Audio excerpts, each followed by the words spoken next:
உந்தன் அழகை பேசும் தென்றல் பூவின் வாசம் வீசும்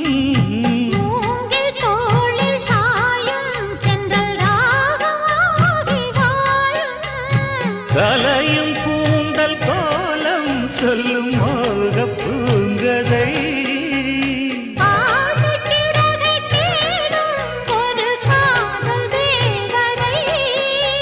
சொந்தம் இது சொர்க்கம் என வந்தது அருகே மகர